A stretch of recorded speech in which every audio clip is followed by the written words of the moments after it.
Hey guys, it's Meg. What's up? What's poppin'? Welcome back to the podcast. Many of us read nursery rhymes or had someone read them to us when we were young. But have you ever noticed how dark the words are? Last week's episode, we talked all about lullabies, and we established that all lullabies are nursery rhymes, but not all nursery rhymes are lullabies. Pretty sure that's what we said. So the first source we're using is nurseryrhymescentral.com again. And they said the difference between lullaby and nursery rhymes are that lullabies are simple songs used to comfort or calm a child or baby as they fall asleep, whereas nursery rhymes are simple traditional songs or poems used to educate and entertain. And then going more in detail with nursery rhymes include lullabies, tickling games, riddles, alphabet songs, counting songs, folk songs, or even just sayings. The purpose of a nursery rhyme is for general entertainment or education. The target audience is small children or toddlers. The singer behind a nursery rhyme is a parent or caregiver, a teacher, or even the child themselves. And that's where it differentiates from a lullaby. Because what we established in last week's episode is lullabies are used to fall asleep. They're usually sung to babies, and it's the parent or caregiver that is singing it. The child does not sing the lullaby. And this website gave the same reasons for lullabies being dark as nursery rhymes.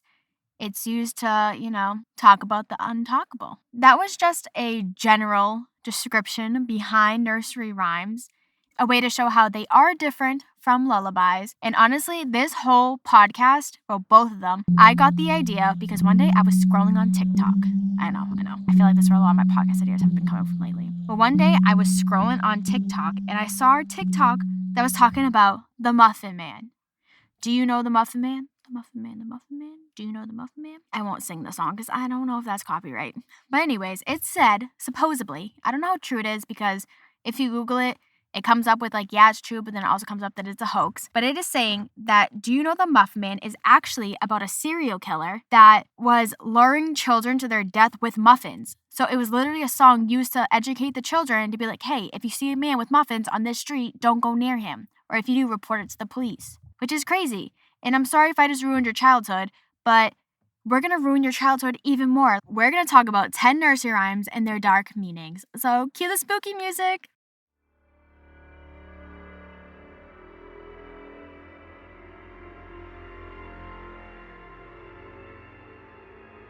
Okay, all these 10 are from CashmereObservant.net. Don't know if I said that right because I honestly can't read my writing again. But this article is from June 13th, 2015, and it gave 10 nursery rhymes and the dark history behind them.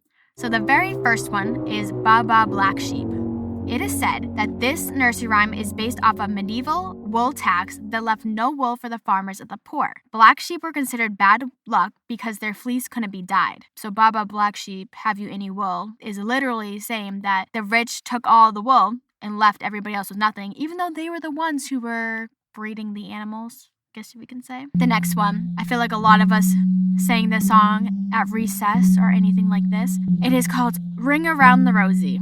We all know it. A pocket full of posies. Ashes, ashes, we all fall down. Dark, creepy. See, even just lowly whispering it, it is still dark and creepy. They probably made it a little bit worse, but it is said that Ring Around the Rosies is about the 1665 Great Plague of London. Rosie was the rash, and the stench could only be covered up with a pocket full of posies. Sorry if I just ruined your childhood there. Number 3. We kind of talked about this in the last episode, but they mentioned Rockabye Baby again. Something about a son of King James II of England, and there was English controversy with this one that I didn't understand as being someone in America, so I didn't really write down all the details, I'm gonna be honest. That's all I wrote for that one. But the next one, number 4, ready for this one? It's Mary, Mary, Quite Contrary, and it is said it is about Bloody Mary. Dun, dun, dun. It is said that the silver bells are thumb screws and the cockle shells are instruments of torture. It's literally what it said. It said you were singing a song about her torturing people. Hey, what's up? It's Editing Meg. And for those of you who were curious about what a thumbscrew is, it is apparently, and I quote, a torture device first used in early modern Europe and was used to crush someone's thumb. That sounds painful. Number 5, Pop Goes the Weasel, which isn't that the song on Ice Cream Trucks? Or am I thinking of something else? Editing Meg's gonna come in here to let us know what song they play on Ice Cream Trucks, because I swear it's Pop Goes the Weasel. Pop Goes the Weasel is one of the songs ice cream trucks use, but did you know that every country plays different songs for their ice cream trucks? I thought that was a fun fact. I didn't know that. And they also have like a list of songs that they use. So it's not just Pop Goes the Weasel. That is one they do use though. Thank you for that. It is said that this nursery rhyme is about poverty, pawnbroking, and minimum wage.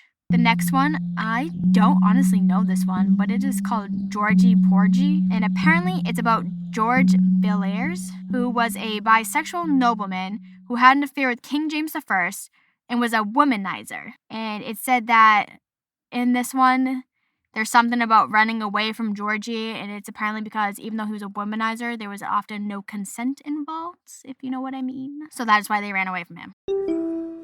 Okay, here is part of the rhyme for Georgie Porgy. It goes, Georgie Porgy, pudding and pie, kissed the girls and made them cry. When the boys come out to play, Georgie Porgy ran away.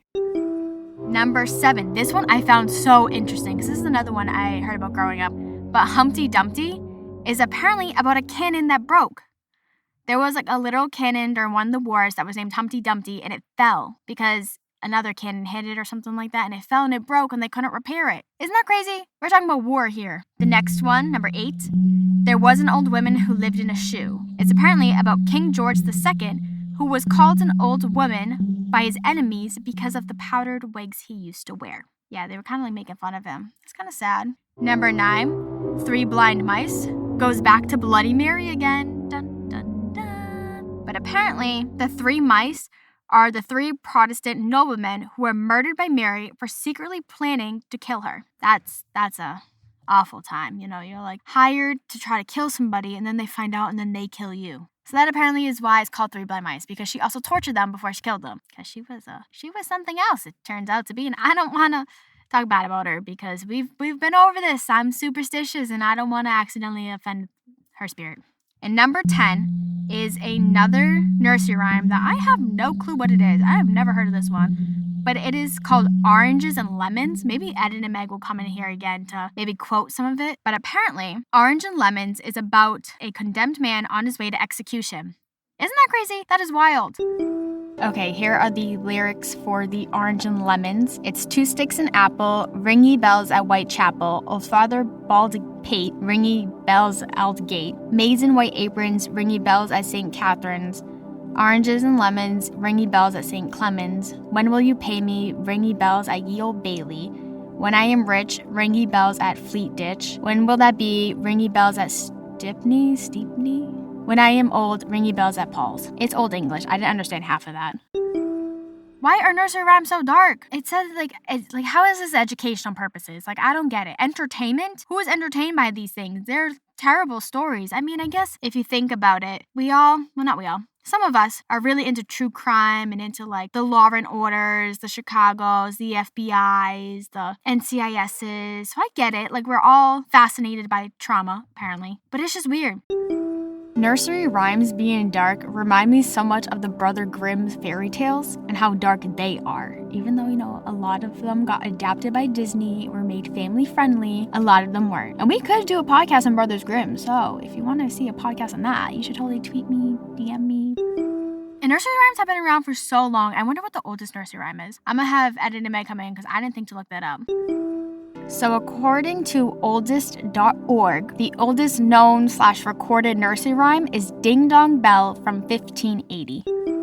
Thank you for that fact. But yeah, it's so weird, like hearing what all these things are about because like Ring Around the Rosie, like that one's dark. That was probably a bad example. But Mary Quite Contrary, like you think she's just like gardening or doing something, cleaning or something. You don't think she's like torturing people. It's like so weird how like we hear these stories and we're like, oh yeah, they're nice, they're calming, they're a game, they're little kids playing it, running in a circle and falling down. Like, where's the harm in that? There's a lot, apparently. A lot of trauma, and I probably just ruined some people's childhood with this podcast, but it's okay. We're all in this together. So, the next time you read a nursery rhyme or you hear someone else reading a nursery rhyme, just know they're just as dark and creepy as lullabies. Some of them have deeper meaning than we actually realize, and they've been around for a very, very long time, and they probably won't be going anywhere. Thank you for tuning in to this week's episode of Hey Guys, It's Meg.